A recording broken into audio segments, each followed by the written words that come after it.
Guys, welcome back to Relatable Nerds. Kyra here, and today we are going to be breaking down episode 2 from The Last of Us season 2. Now, if I'm being completely honest, when The Last of Us television series got announced, the events that take place in this episode were the first that I thought of immediately, how they were going to portray the events that happened, if they were going to be able to capture the emotion, and how they were going to set the scene for one of the most integral parts of the game. This episode is a tale of fate, tragedy, and revenge. Some of these topics will be haunting us for the rest of this season and any upcoming seasons. The series of events that take place in this episode almost seem a little too coincidental, but life can be like that sometimes. Fate has a funny way of showing itself. Let's get into episode 2. Episode 1 introduced us to some new characters. We got to meet Abby and her crew, Abby and company, so to say, a bunch of her friends. We saw in episode 1 that Abby and her friends were fireflies, and they were directly affected by what Joel did in the hospital, killing all of those firefly members. We don't exactly know the ties to what they had to those people in the hospital, but we know that they were left alone and they had to travel to Seattle to find anybody, any coalition group that they could join. Abby did say, though, that she has revenge on her mind, and she kind of made them all promise her that they would come back and handle Joel when they had the opportunity to. And episode 2 actually starts with Abby and company. We see at the end of episode 1 that they have made it to the snowy mountains of Jackson, Wyoming. There is a storm looming in the background. You can just tell that the storm is going to be a bad one. They're all freezing and tired and kind of over this whole mission. They really don't even know how they're going to be able to come into contact with Joel. They're trying to break down the different options they have into getting into Jackson and helping Abby accomplish what she wants to do, which is kill Joel. They end up finding this lodge that they're all stationed at, and Abby goes out on patrol, and we see her friends talk while she leaves. One of the guys goes, "I'm just going to try to convince her that this isn't going to happen and let's go home," because they're feeling really hopeless about finding Joel at this point. So Abby goes out on her patrol, and we see her kind of looking over Jackson. They are so close, yet so far. We learn that Dina and Joel went out on patrol very early this day. Ellie actually wanted to go out with Joel, but he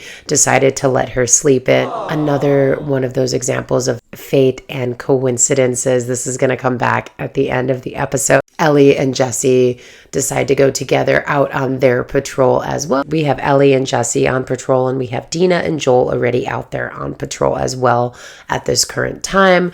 We go back to Abby, and she's looking over Jackson. She sees 2 people on horses.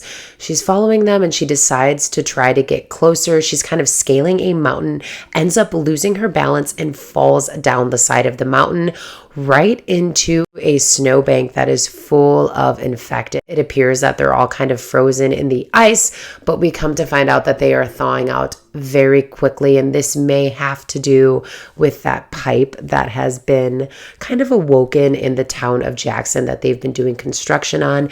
We saw the cordyceps moving through the pipe at the end of episode 1, so I think that directly ties in with this. After a split second, the infected start to thaw out and they move, and Abby starts to run because there are now hundreds of infected waking up from the snowbank, chasing her through the mountains. Now, this was very, very intense watching her try to get away. She ends up finding this kind of like factory-like place and climbs a ladder while these infected are chasing her, and there's just so many of them. It got very intense very quickly. Sit over the side of this wall, then has to slide against this fence while the infected are pushing the fence on her. She ends up crawling away, but an infected kind of jumps on her. But out of nowhere, a gunshot kills that infected person. And whose gunshot is it? None other than Joel Miller. Somehow, fate happening that day, Abby runs directly into the person she wants to kill. Now he ends up saving her and pulling her away from the infected. They run back towards Dina and they have split seconds to decide what to do. Dina's like, we have to get back. The storm's coming. There's so many of them. We're going to die if we don't go. Joel's saying it's way too far to take that risk to go. And then Abby, of course, is realizing this is the Joel that she's after. She's putting it together in these split seconds. And she goes, oh, me and my friends are stationed at this lodge not too far. You guys can come there with us. We'll help you. We'll fight. They don't really have any other choice. They decide to trust Abby, and Joel puts Abby on his horse and they end up riding to the lodge, narrowly escaping all of the infected that are chasing after them. Again, very, very intense scene. The coincidences in this episode are insane. Meanwhile, while all of this is happening, we have Ellie and Jesse on patrol. They store the horses as the storm is starting to get intense and they realize they can't really make it any farther, so they have to kind of stay put for a while. They end up walking into this 7-Eleven that is literally full of weed plants. And we come to find out that this place was run by Gail's now deceased husband, Eugene, that was mentioned in episode 1 during Joel and Gail's therapy session. Eugene is the person that Joel had no choice but to kill. We don't know why yet, but we know Gail has some resentment towards him. Eugene was a firefly. Now, I'm not saying I know why Joel ended up having to kill Eugene, but again, coincidences. Joel massacred all of those fireflies in the hospital. Is there a chance that Eugene found out about it and Joel didn't want there to be any witnesses or anybody that knew about it around him just so Ellie didn't find out?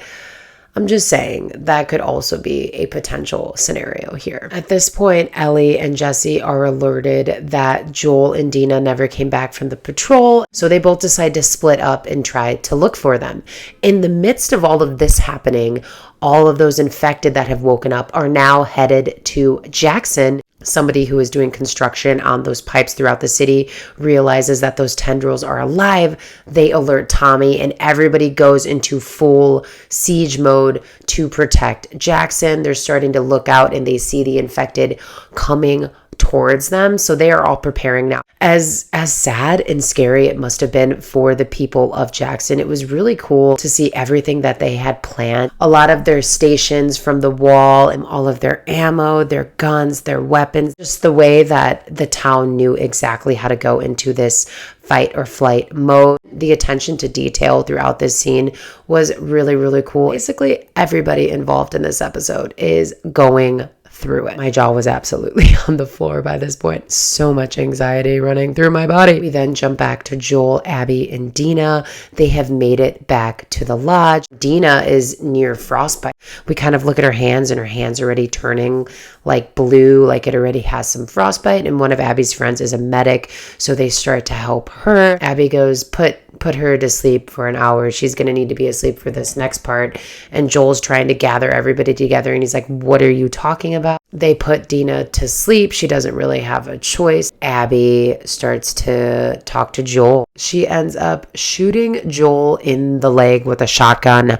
That was like a moment. Abby begins to start kind of telling her tale of woe to Joel. Her friends start to visibly become uncomfortable while she's doing this. Like, you can tell none of them want to be there. None of them want to witness a murder, but they're just doing this to support her. We find out that the main doctor that Joel killed was in fact Abby's father. Joel kind of has that moment where he's like, yikes, this is not good for me. I don't think Joel regrets saving Ellie. I think he starts to feel remorse for Abby at this point because that was her father. She picks up a golf club and starts beating the crap out of him. Yeah, hard stuff to watch. Like I said, this is the scene I've been thinking about since this was announced as a television series, when this moment was going to happen. So to watch it finally play out was still very emotional. We knew this was coming, and it never gets easier to watch. The infected have reached Jackson. They start battling it out, roll off these big barrels of gas and oil that they shoot and set ablaze to the infected. And it seems like they're holding their own. They're doing good. There's people stationed also on the buildings inside Jackson in case they were to break through with their guns ready. Then we see a bloater, which is a huge infected, like just disgusting thing. This was, again, quite the battle scene. The detail that went into the infected, the detail that went into all of the people of Jackson being stationed. And Tommy even ends up having a one-on-one battle with a bloater and his fire flamethrower gun thing. And he ends up just setting him ablaze. It was absolutely terrifying to see how big this thing was in scale in comparison to Tommy, but he ends up defeating it. Unfortunately, the town now is run down and destroyed because of the infected.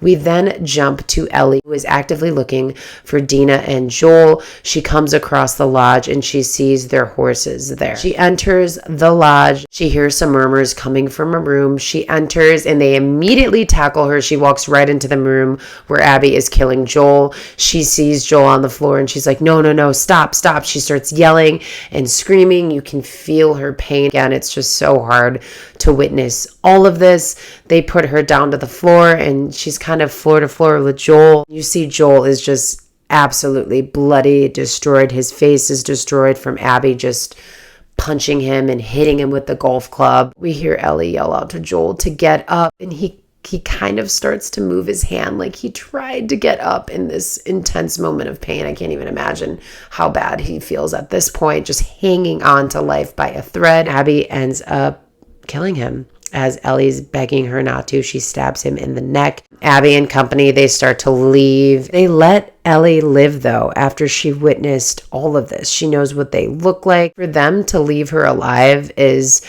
not a good idea, but Abby's friends didn't want to hurt anybody else. They were pretty adamant on this with her the entire time that they've been there. They didn't want to hurt Dina. They don't want to hurt Ellie. They just want to come to kill Joel, get her revenge, and leave. You've got to be a fool if you think Ellie's not going to come back after them. They leave, and Ellie crawls to Joel and just like puts her arm around him, and there's this aerial view of them just laying in there, and it is absolutely heartbreaking. It was quiet. It was still. We shoot back to the town of Jackson and realize the battle is over, but obviously the town is destroyed now. They lost a lot of ammo and weapons. Some of the people of Jackson are dead, and the ones that got infected have to be killed. So it's just a big mess there. Tommy's dealing with all of this right now. He also has no idea where his brother is and doesn't even know what happened to him yet. The episode ends with Jesse finding Ellie and Dina and getting them back on the horse and bringing Joel's deceased body through the snow back to Jackson. There is a song playing in the background titled Through the Valley, which is also the title of this episode. Now, there is a scene in The Last of Us Part 2 where Ellie is actually singing the song Through the Valley on her guitar, and Joel talks to her about it, and I thought it was really cool. They had Ashley Johnson, who voiced and played Ellie in the video game, return and re-record this song for this episode. Just very, very haunting to have that song playing in the background. It was just a tough emotional watch all around. Moving forward with the rest of season 2, Ellie is now alone. One of her biggest fears, everybody that's been in her life has either left or been killed,